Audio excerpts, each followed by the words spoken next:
नमस्कार, IBN भारत देख रहे हैं आप। मैं हूं देवेंद्र कुशवाहा। कृषि कानूनों की महंगाई कनेक्शन के साथ ही साथ इसका उद्योगपति समीकरण भी सामने आया है। कृषि कानूनों के बारे में विपक्ष का कहना है कि कानून किसानों के हित के लिए नहीं बल्कि उद्योगपतियों को लाभ पहुंचाने के लिए लाया गया है। दिल्ली के CM अरविंद केजरीवाल और कांग्रेस पार्टी के MP जयवीर सिंह गिल दोनों ने यह आरोप लगाया है कि सरकार और उद्योगपति मिले हुए हैं और किसानों को मूर्ख बनाया जा रहा है।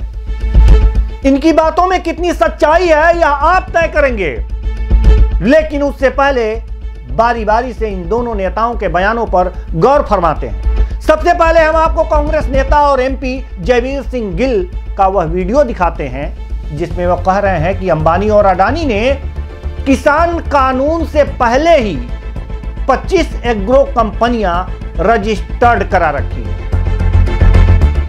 मैं तो हैरान हूं, इधर ना देख के किसानों का मसला हल ना करके सरकार पूंजीपतियों को जो सपोर्ट कर रही है।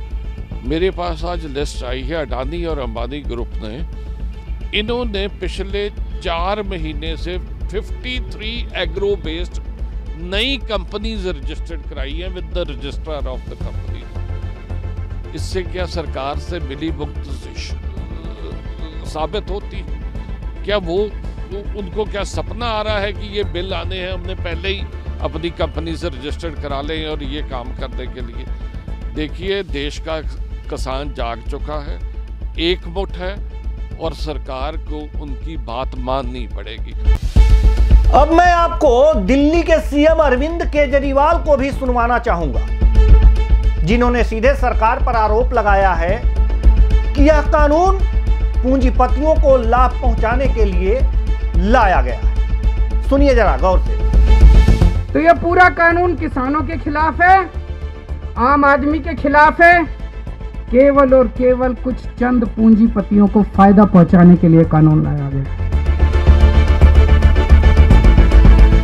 आपने दोनों नेताओं को सुना। जयवीर सिंह गिल का कहना है कि सरकार और उद्योगपति मिले हुए, नहीं तो यह कैसे संभव है कि कृषि कानून आने से पहले ही इनकी कंपनी रजिस्टर्ड हो जाए। ये कंपनियां रजिस्टर्ड होना संदेह तो पैदा करता है, लेकिन यह साबित नहीं करता कि सरकार और पूंजीपतियों का यह गठजोड़ किसानों के शोषण के लिए है।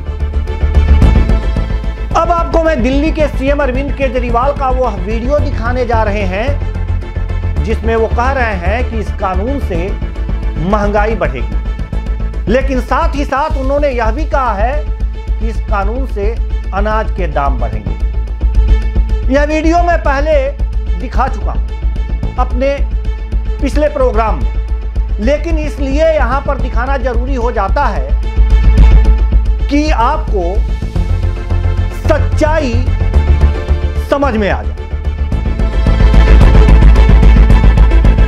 उसमें लिखा है कि जब तक दाल के रेट डबल नहीं हो जाएंगे, तो मान लो इस साल गेहूं 10 रुपए किलो, तो जब तक अगली साल 20 रुपए किलो नहीं हो जाती मैं रेट नहीं मार सकता। फिर अगली साल 40 रुपए किलो और अगली साल 80 रुपए किलो और अगली साल 100।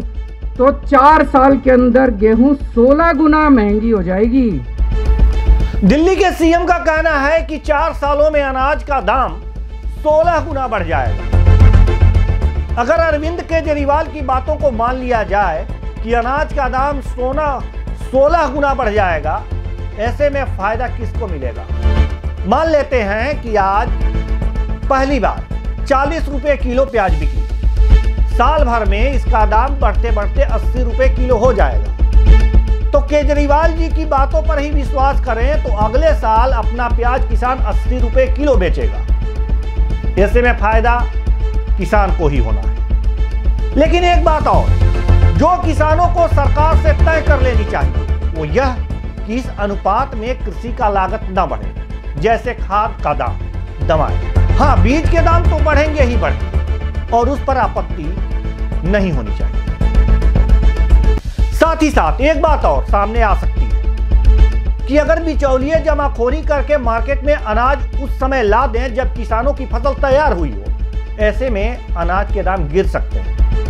ऐसे में किसान यह सुनिश्चित करें कि अनाज के दाम बढ़ने के बाद जब फसल तैयार हो उस समय अनाज के दाम कम ना हो और इस बात का सरकार कानून में प्रावधान करे। अगर इस तरह से ये बातें हो जाती हैं तो हमें नहीं लगता कि किसान को नुकसान होगा। किसान फायदे में रहेगा और जब किसान फायदे में रहेगा उसकी आय बढ़ेगी।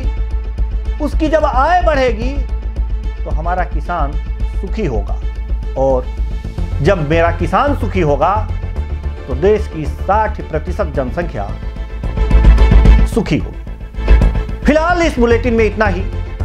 मुझे दीजिए इजाजत। नमस्कार।